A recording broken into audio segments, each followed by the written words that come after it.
Hello everyone, Nintendo recently dropped a second trailer for Super Mario Bros. Wonder Switch 2 Edition kind of out of nowhere, and since I happen to know quite a lot about this game, I figured it would make sense for me to once again analyze all the new footage. On that note, I'm making this video with the assumption that you've already seen my original analysis, or at least remember the first trailer, because I'm not going to go over everything I explained again. Alright, here we go.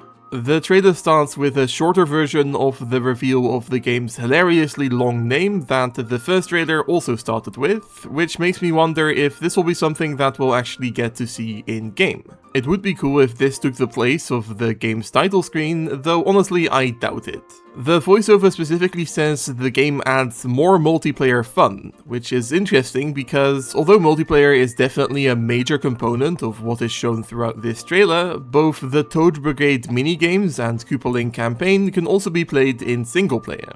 I know some people are disappointed that this DLC is focused on all this party game-like stuff instead of a more traditional single-player side campaign like New Super Luigi U or Bowser's Fury, and I feel the same way to an extent, but I do think it needs to be noted that a lot of this content will also be accessible and hopefully enjoyable in single-player. Anyways, after this Attraction Central title, we get another shot that's lifted almost directly from the previous trailer. Though actually the Attraction Central title itself is new, since previously the Camp Central area hadn't been revealed yet, so this area was just referred to as Bellabelle Park, even though that technically encompasses both areas. The voiceover mentions that there are 17 attractions in the local multiplayer plaza, even though if we count them, there are only 11 dioramas. I assume this means some of the variations of minigames that are accessible through the same diorama are counted separately. I'd previously predicted that the players might be able to physically enter this Poplin Tower building, but in this trailer we can see players starting a minigame from outside like any other diorama, so that probably isn't the case. Even though it's not called Online Multiplayer Plaza like I predicted, Game Room Plaza works exactly as expected since it features online minigames that don't require player interaction. Here it's mentioned that there are 6 attractions, which does match the diorama count. Now, the trailer itself doesn't really show us much more of this part of the world map, so for example we still don't know what this shop does. However, the game's store page does have this image, which shows a zoomed out view of the entire area, which is appropriately shaped like a bell. Not only have we not seen these lower sections before, but the same also goes for these parts up here. I assume these might just be cute little NPC interactions that can be accessed through hidden pipes like the Captain Toad ones in the original game. I wasn't sure what the purpose of these turnip-looking crops might be until I saw this mural which depicts a poplin watering the crops to make the blue water droplet currency come out. Or maybe the blue water droplets are used to water the plants. It's still a bit unclear. I've previously speculated about the in-universe location of Bellabelle Park, but sadly this screenshot doesn't really give anything away in that regard because the area is just surrounded by empty swampland or something like that. I think this path and bridge that lead down and away from the plazas connect to this path in the Camp Central area of the map, but before we talk about that part of the game, let's go over the new minigame footage that's shown throughout the trailer. Like I also talked about in the previous analysis video, all of the minigame clips in both trailers feature a more zoomed out camera compared to the original game that's 20 tiles tall as opposed to 15 and a half. The only exception to that is this first fast cash mode clip that takes place in the original game's Coins Galore section and also uses the normal camera size. Since the goal of this mode is collecting the most coins, and this level section just repeatedly spams coins at you, you might be wondering what exactly the challenge here is supposed to be. Well, that's where this Bowser balloon that shot out of one of the cannons comes in, because touching it causes Yellow Toad to freeze in place for a second and lose 10 coins. This thing kinda reminds me of the Bowser spheres that appear in one of New Super Mario Bros. U's Toad House minigames, where touching them also causes the player to lose points. And obviously its counterpart, the balloon with a 10 on it, gives Mario 10 coins. We also get another look at the same King Boo in the background fast cash scene that was also shown in the original trailer.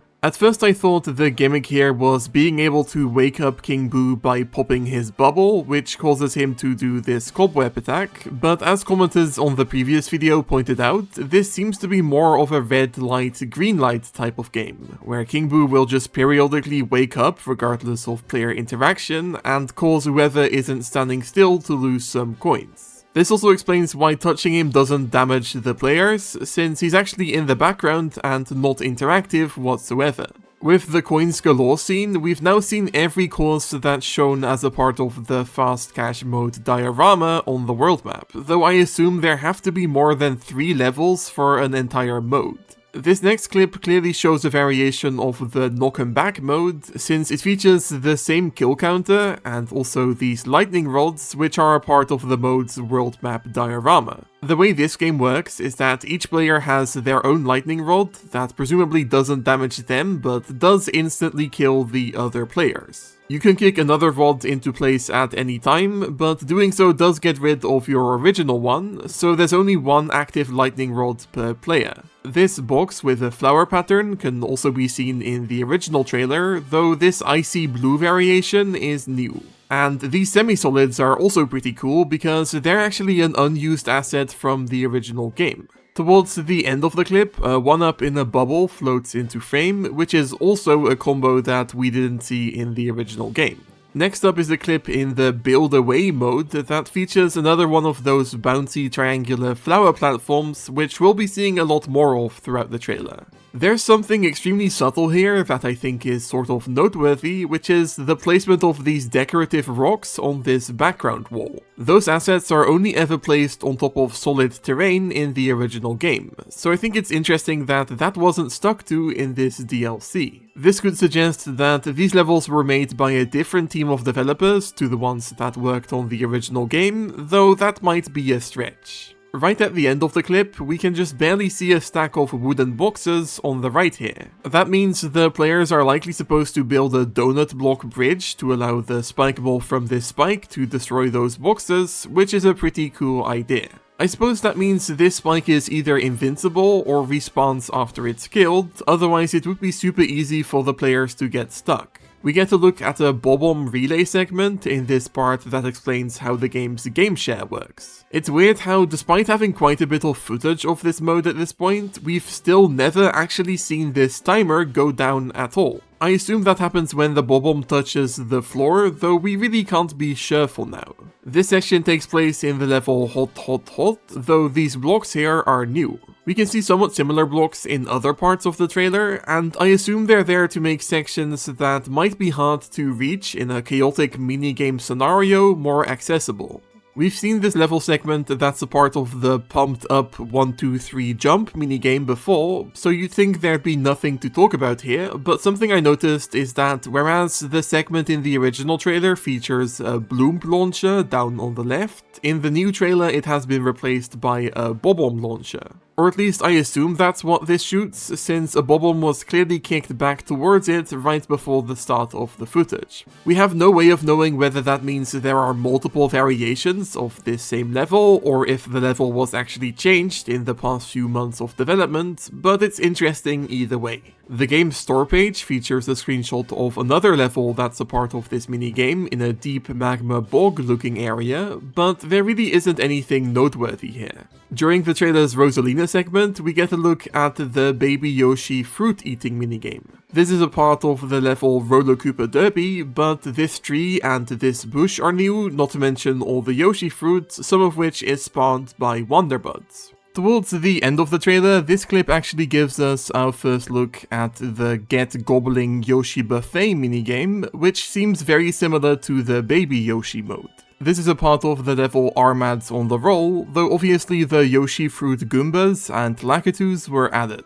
Just like in the Baby Yoshi game, the normal fruit yields 2 points, but the Poke Pieces and this mode's Goombas yield 5 points, and their golden counterpart rewards the player with 10 points. Also, even though we don't actually see them do it in this clip, it's safe to assume that the Lakitus throw the Goombas down onto the level, since there's some falling from the sky at the start of the clip. Something kinda weird about this mode is the fact that obviously the players have to play as Yoshi for it to work. So presumably when entering these levels, no matter which character you've selected, you'll be turned into a Yoshi. And since there's no new Yoshi colors here, I assume that won't involve color-coded character transformations or anything, since at this point the game features way more characters than these 4 Yoshi colors can represent. Although we've seen this same Phanto tag arena before, in the original trailer this segment was only shown with the UI disabled, so now we can see that which characters are wearing a Phanto mask is also represented by their icons in the top left. And that's all of the local multiplayer minigame footage throughout the trailer, which is pretty crazy because this stuff was basically the entire focus in the first trailer, meaning most of the stuff shown in this one is brand new. For example, we get our first look at some of the game's online minigames. This propeller flower race segment takes place in a version of the level Bluebird Roost, though this arrow and these rotating coins and bouncy triangle platforms are new. The gameplay here doesn't seem that complex. There are controllable propeller flowers in the original game as well, though these are definitely more maneuverable. I wonder if this mode will exclusively feature levels that progress vertically, just like the propeller platform one, because if so, it's interesting how the level progress tracker isn't vertical. Also, the original game has very few vertical levels, so there wouldn't really be much to work off in that regard. The icon on the world map shows what might be the level Cosmic Hoppos, and if so, those are pretty much the original game's only traditional vertical levels covered. Up next is a roller skate racing minigame segment, which once again takes place in the level Armads on the Roll. This bouncy mushroom was added here, probably to allow the players to hop over this quicksand section, since that still slows the players down in this mode as well. At the start of the clip, we can see a big wooden striped gate thing that spins around, which kinda resembles both the finish gates in Wonder's Wiggler races and normal Super Mario World levels. Just like during Wiggler races, it's probably used to keep players in place whilst they wait for the race to start. On the world map, this game's icon seems to feature an icy level theme, which we don't get to see more of in the trailer. The third online multiplayer minigame we see is yet another race, with this one using winged bullet bill-like vehicles. This is the level Missile Meg Mayhem, but with the addition of these blue rings that give the player a boost when touched. Gameplay-wise, this seems basically the exact same thing as the propeller flower race, but horizontal. The two modes of transport even use the same speedy wind effects. It's honestly impossible for me to tell what level theme this world map icon for the mode uses, though this definitely isn't the level shown in the trailer. Oh, and speaking of world map icons, this bouncy ball minigame again takes place in the level Cosmic Hoppos. And surprise surprise, this is yet another race mode, where in this case the player clings onto a bouncy ball, which is a pretty hilarious visual in my opinion. You can see from the Yoshis here that it's actually possible to gain height by wall bouncing with this thing as well, meaning this is more than just a reskinned version of the Spring Feet badge. Just like the ones I pointed out earlier, these flower blocks were probably placed here to make progressing through the level in a more linear way easier, since normally you're supposed to get through this section by moving the hoppo over to the left, which might be confusing or even impossible in the context of this race. Also, like most other segments throughout the trailer, this clip features a more zoomed out camera, which has the funny side effect of showing us more of the walls on the side than we could see in the original game. The reason that's funny is because normally the game hides the transition between the savanna and cloud terrain using some very thin cloud pieces, which wouldn't cut it for this larger zoom, which is why for this update the developers haphazardly placed these larger foreground clouds in this scene. There's another clip that features the same bouncy ball gameplay later in the trailer, but that's a part of the Toad Brigade training camp, not this same online minigame. Though actually looking at the mode's world map icon, it seems like this level might also appear as a part of the minigame since it features the same sky color. That's all of the online multiplayer minigame footage throughout the trailer, meaning we still haven't seen the blinking clover block game or the online version of Phanto Tag, which is a bit of a strange decision on Nintendo's part, since I assume neither of those are simple races like what was shown during the trailer, so giving us a glimpse of these would have demonstrated a bit more variety. Either way, that's everything in Attraction Central covered, so let's move on to Camp Central. Just like for Attraction Central, one of the game's websites has a screenshot of a zoomed out look at this entire area, showing that it's quite a bit more compact. That makes sense, since most of the important stuff here can be accessed by talking to Brigade Bluetoad. That's a new name, by the way. He's previously been referred to as Hint Toad, though since that's not his purpose in this game, I think renaming him makes sense. Like I mentioned earlier, I assume this path leads to Attraction Central, since we can also see similar arches there, and this is one of the few elements in this area that features the blue and white flower castle aesthetic. There's another amiibo card here, and a brownish poplin looking at a mural that's also on the game's key art, so it's probably important. It depicts a bunch of poplins and the type of character I can't identify performing a ritual or something involving flowers, a crown, the droplet currency, coins, a puffy lift, and the massive Bellabell flower hanging above this area. I wonder if this is something we'll see performed at the end of this Bellabell Park campaign. Maybe it'll also involve the Poplin Marching Band and this ancient-looking theater structure we can see in this same area. There's also another one of the same flower-shaped grass patches with a fountain and a bunch of crops around it here. We can see a Luma at the very edge of the screen at 2 different points in the trailer. I wonder what kind of purpose they'll serve, since it doesn't seem like Rosalina's inclusion in the game is necessarily tied to Bellabell Park. There's also a typical Captain Toad style minecart next to one of the Lumas, filled with flower-shaped rocks. Maybe the lore is that this stuff is what the droplet currency is made out of. The middle of Camp Central features a large flower-shaped planter thing with 7 segments, one of which is brighter than all the others throughout the entire trailer, but not in this screenshot. Since we know you'll be fighting one of the 7 Koopalings in each of the game's worlds to retrieve the Bellabell flowers, I assume these light up to indicate your progress. In the original game, this swirling flower particle effect is used to indicate places where the player can warp to another world using a propeller flower, so this is Bellabell Park's warp point. We can see Captains Toad and Poplin make use of this during a cutscene later in the trailer. This presumably happens after collecting a Bellabell flower, which triggers a cutscene showing it returning to its rightful place in Bellabell Park before the Brigade departs to go look for more Koopalings. There's also a Poplin holding a blue flag with a flower symbol standing to the side of this structure. Maybe they're related to the blue droplet currency. Lastly, this minecart track and Bellabell flower vine arch can also be seen during what I assume is the opening cutscene of the Bellabell Park campaign. Alright, that's everything I wanted to talk about in Camp Central, ignoring the Toad Brigade training camp, so let's stop ignoring that.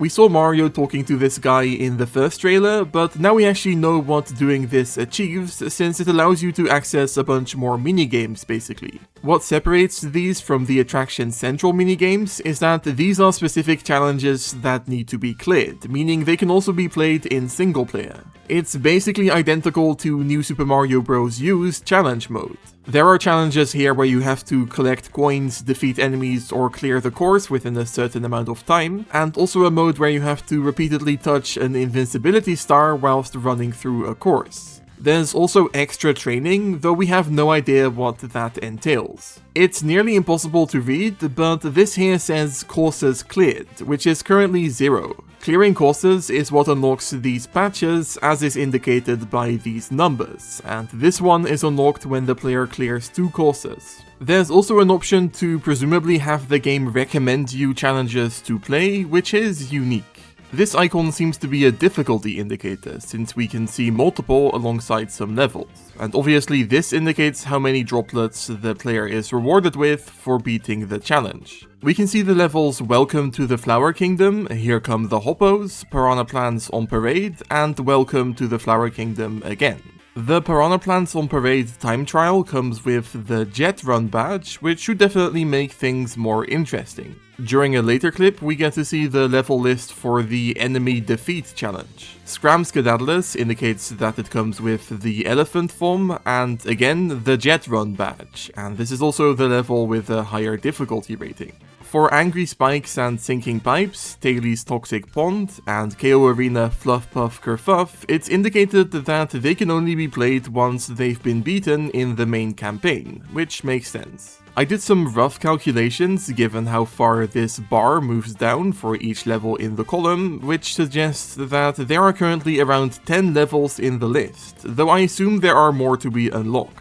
There's an option here to view Brigade Backpack. I assume that's referring to this thing which the player might claim once they sign up, since it's only visible in some of the clips in this area. I think this option allows you to view the patches you've unlocked, since the option isn't visible earlier in the trailer, at which point the player doesn't have any patches yet, whereas they do in this clip. We can see that the coin collection challenge, and presumably every other mode as well, starts with a little UI pop-up that includes a talking flower telling you what to do. This is definitely just a me problem, but I think it's a bit distracting how this talking flower runs at half the game's normal frame rate, probably because it's a UI element as opposed to a normal animated model. This area is actually a modified version of the bonus room in the game's first level that can normally only be accessed using the exclamation mark block badge, where those blocks have been replaced by brick blocks, and there's once again additional bouncy mushrooms. Collecting all the coins brings up a menu that shows that you get additional droplets for clearing a challenge for the first time and in local multiplayer. This bouncy ball clip I mentioned previously is actually also a part of the coin collection mode. It takes place in a version of the level The Desert Mystery with the addition of some of those bouncy triangle platforms. This segment that shows a time trial through the level Downpour Uproar features honestly one of the most interesting things in the entire trailer. Because, well, Daisy seems to be using two badges at once. This is the boosting spin jump, and these are dolphin kicks. Since we know some challenges require you to use badges, I suppose this one comes with a new combo badge or something like that. This is also presumably why the badge actions here use different particles. Maybe the two different colors are a reference to the player having two abilities. I hope this is something players get to use outside of Toad Brigade training as well. Maybe badge combinations are what you'll be rewarded with for beating all of this stuff. We also get a look at the invincibility run mode, with this clip taking place in Rolling Ball Hall. This wall of brick blocks here is new. Normally this part of the level houses a big spike ball that's used during the level's wonder effect, but maybe in this mode this is more like a shortcut route that was made more tricky to reach by requiring you to destroy these blocks. This other clip with the same challenge takes place in the level Sproings in the Twilight Forest. Here we get to see how the player is supposed to stay invincible, since touching this big floating hollow star thing seems to refresh the timer of the player's Starman power-up. So this mode basically works the same as the original game's Scram-Skedaddle Wonder effect. And with that, we've covered all of the Toad Brigade stuff, so let's move on to the Koopaling Campaign. This cutscene clip of the Koopaling stealing the 7 Bellabell flowers is almost certainly a continuation of the cutscene featuring Captain Toad that we saw in the first trailer. So the camera shows Captain Toad, and then we can see it moves up from there at the very start of the new footage. This whole area is a 2D representation of Camp Central, since we can see the same minecart track, flower patch, wall, Toad Brigade tent, and vine arch with the Bellabell flowers. The Koopaling steal those, and according to the voiceover, each take one to a different world in the Flower Kingdom. Now obviously we know Wendy is in World 1, and as it happens, she's also the last to grab a Bellabell flower in this cutscene, which might not be a coincidence. So if the order the Koopalings grab the flowers in is the reverse of their appearances across the game's worlds, then Ludwig is probably in the Petal Isles, or more likely the Bowser part of it, Iggy is in Deep Magma Bog, Morton is in Funky Mines, Larry is in Sunbaked Desert, Roy's in Shining Falls, and Lemmy is in Fluff Puff Peaks. Now, to be fair, Roy actually grabs 2 flowers and Lemmy doesn't grab any, but I assume that's just a compromise on the part of the developers, because having Lemmy grab a flower from all the way down here would have looked odd, so I'm assuming the second flower Roy grabs counts as Lemmy's. And if so, this order actually does sort of make sense, particularly Ludwig being the final encounter.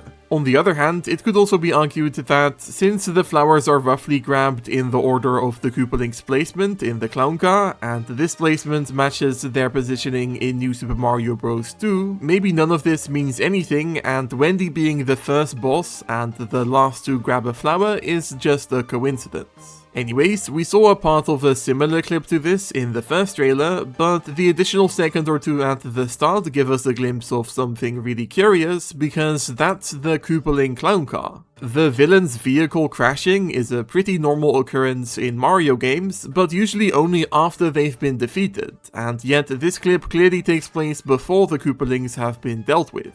So I guess this means the explanation for why Wendy is hiding out in Pipe Rock Plateau is because the clown car crashed, though I don't know how that would work for the other Koopalings. Either way, we now have a much clearer picture of the sequence of events as far as this Wendy encounter in World 1 is concerned.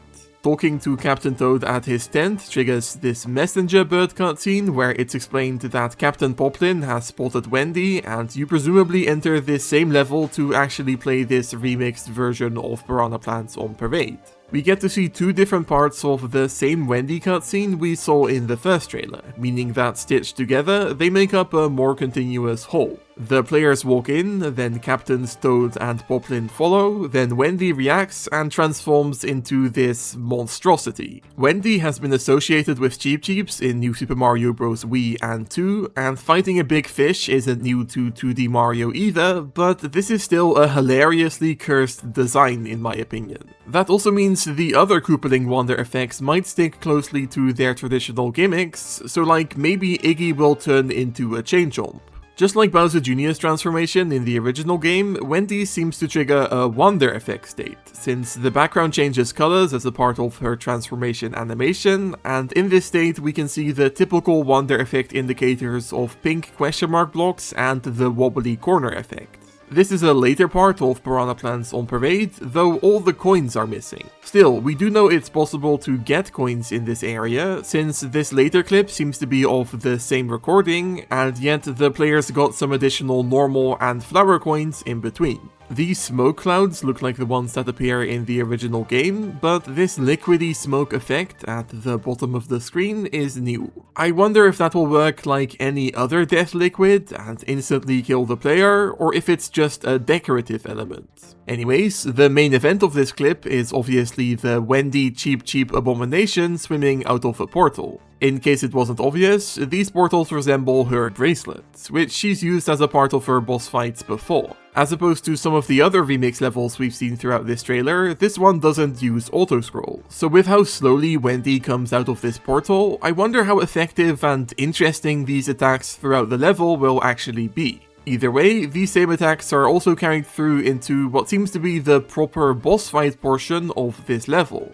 As opposed to the previous segments, this doesn't take place in a pre-existing part of Piranha Plants on Parade. There really isn't much for me to say about this clip, except that I hope there's more to this boss fight than her just swimming through the air at the player over and over again. Despite how arguably uninteresting they were, the original game's boss fights did feature a variety of attacks, so I assume the same will also be the case for the Koopalings. Towards the end of the trailer, we can see what happens after defeating Wendy. The player receives the Bellabell flower in the same boss arena. We saw this same cutscene in Fluff Puff Peaks in the original trailer, which I suppose, according to my theory from earlier, would have been after defeating Lemmy. So as far as we can see, that fight doesn't feature any semi-solids or other unique terrain like the Wendy one. In case you're wondering what these blocks are, by the way, they also appear in the original game and are spawned in when a Wonder effect isn't active. So in this case, their purpose is making sure the players can't jump into the pits on either side of the arena once Wendy has been defeated. The last clip in the trailer is of course the surprise reveal of a brand new power-up, which is apparently called the Super Flower Pot. I assume this is the area right before the Wendy boss fight, since there's a checkpoint and a large stretch of empty terrain, and it would make sense for the player to receive a power-up right before the fight. That does make me a bit worried about the purpose of this new ability though. The way it's handed to the player, maybe after they died to the boss and respawned at the checkpoint, could suggest it's one of those easy mode power-ups, just like the invincibility leaf.